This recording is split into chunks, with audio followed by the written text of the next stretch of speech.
على بركة الله نتفرج على مباراة المقاولين والنادي الأهلي النهاردة.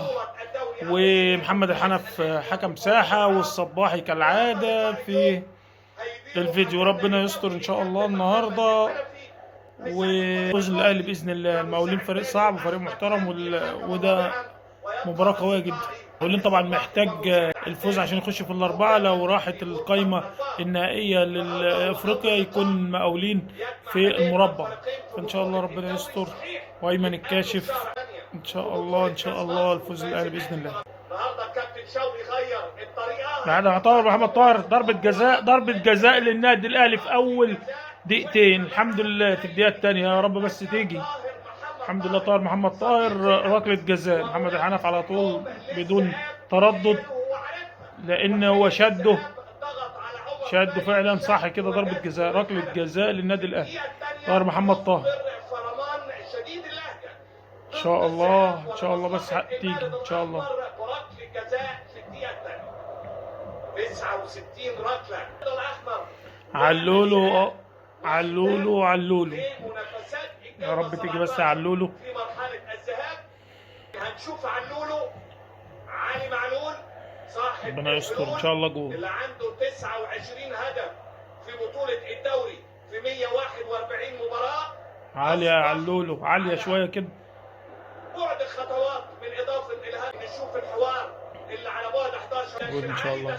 جول الحمد لله الجول الاول للنادي الاهلي في الدقيقه الثانيه. باذن الله الفوز النهارده للنادي الاهلي، ويجيبوا كمان جول او اتنين عشان نرتاح كده عشان الاجابه. ياسر ابراهيم في الدقيقه السابعه بيعمل كارثه كده، بيحط الراجل كابوريا ومعرفش يقف على رجله. عموما المقاولين كده هيبدا يفتح الملعب، لانه هو كان داخل المباراه على اساس ان هو يدافع، فالمفروض الاهلي يستغل. يعني كان في هجمه مرتده برده، كانت لو استغلت بشكل سريع كان الاهلي ممكن يفوز او يجيب الهدف الثاني. ربع ساعه وتراجع غريب للنادي الاهلي، مش قادر ابرره. المفروض جول تاني. يعني المقاولين بيساعدهم، بيبصي باصات غلط وفي عشوائيه في الكوره، والاهلي اللي واقف بيريح دماغه، ولا بيريح لعبه، ولا بيريح ايه بالظبط مش عارف. 20 دقيقه والحال ما هو عليه. ميس باص كتير من المقاولين، والاهلي تراجع ريح نفسه، وعلى كده يعني تراخب غير مبرر. لان المباراه طبعا المباراه الداخليه المفروض خير عنوان، وديت المباراه ديت مهمه بالنسبه لنا. يعني احنا عاوزين المباراه ديت اهم حاجه. كان في اختراق كده من لاعب المقاولين خلف الدفاع، كان حاجه تخوف يعني. واحنا اخطاء غريبه كده. نص الملعب كويس وكل حاجه، والمقاولين بيساعدنا اصلا في الميس باص اللي هو بيعمله، بس ما فيش حاجه فيها امان. انا العب للصح. في باصتين ثلاثه جمله اهي اتعملت كويس. يلا يا قندوسي شوط حلوه والله. قندوسي شاطها، بس ابو السعود لقاها في النص.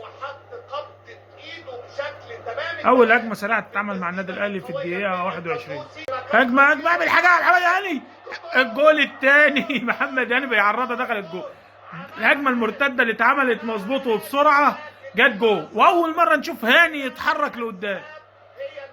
الحمد لله. الجول الثاني المقاولين اصلا هو بيعتمد على التكتل الدفاعي. هو عشان يفتح خطوطه للامام سهل قوي انك تجيب في جول. والجول الاول اللي دخل النادي الاهلي في المقاولين في الدقيقه الثانيه اربكت حسابات المقاولين. هو طبعا مطلوب منه ان هو يهاجم الوقت، وانا شايف ان المقاولين مش الفريق اللي يخوفك كهجوميا. ممكن يخطف جول وينام عليه، يلعب على الهجمه المرتده، فانت الوقت اللي بقيت سايب لهم الكوره وبتلعب على الهجمه المرتده. انا شايفها لو هو ده الشكل يعني اللي انا شايفه في ال 20 دقيقه ال 22 دقيقه دول، فده شيء كويس. بس الاهلي يعمله صح. 2-0 للنادي الاهلي. يجيبوا الصباحي يصبحوا علينا، يمسوا علينا. بيرسي تاو ضغطه كويس حلو، بس يا رب يعمل والله. وعدى حلو جول الثالث. الله بيرسي تاو ضغط، خد الكوره ومر من اتنين، وابو السعود بيضيع الكره ركله ركنيه كويسه. بيرسي تاو حسن الوحيده اللي شفناها بقى لنا مباراتين معاه. عموما يعني انا شايف الاهلي مركز في المباراه ديت. ان شاء الله يبقى في حاجه كويسه باذن الله. ترجع تاني ركنيه.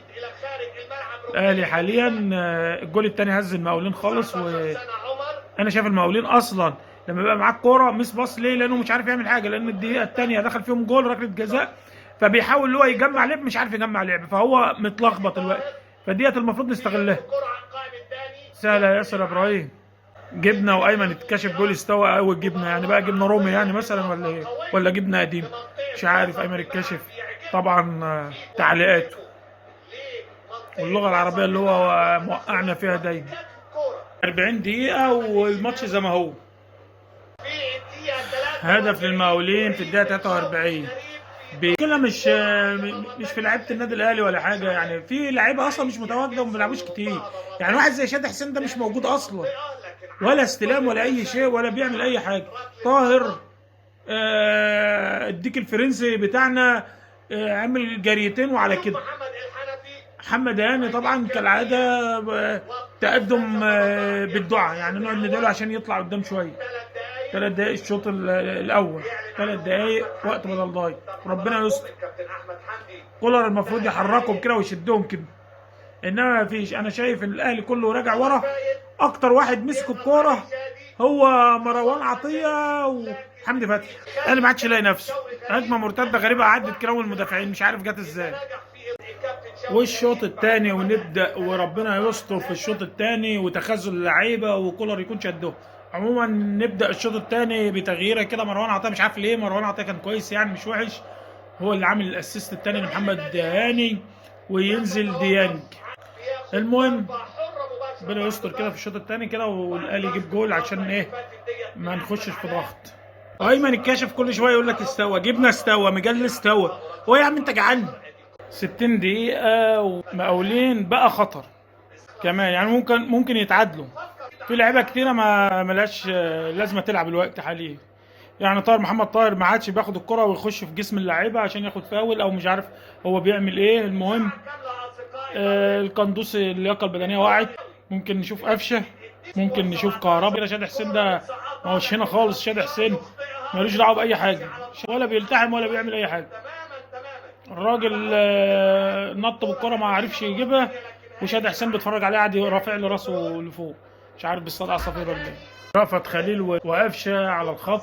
شادي حسين انا شايف شادي حسين اصلا بيلعب هو مغمض، لعيب غريب، انا مش عارف جات له الفرصه هتلعب اكتر من الاهلي فين يا ابني؟ ايه الحاجه الغريبه دي؟ بيجروا الاثنين مع بعض وبيجروا في جنب لازقين في بعض، وغير كده كمان مش شايفين بعض. اللي انا شايفه برضه بيرسي تاو بيجري اكتر منه. هنشوف هيطلع بيرسي تاو ولا شادي حسين بقى ولا طاهر. شادي حسين طلع. الديك الفرنسي ما عادش قادر يقاك حتى.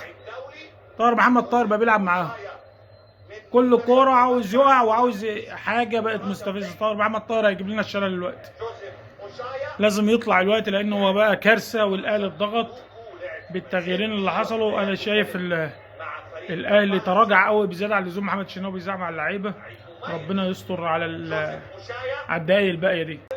انتهت المباراه الحمد لله، 3 نقط للنادي الاهلي، ويستمر على مطاردة المعشوق اللي غابت عنه بقاله سنتين.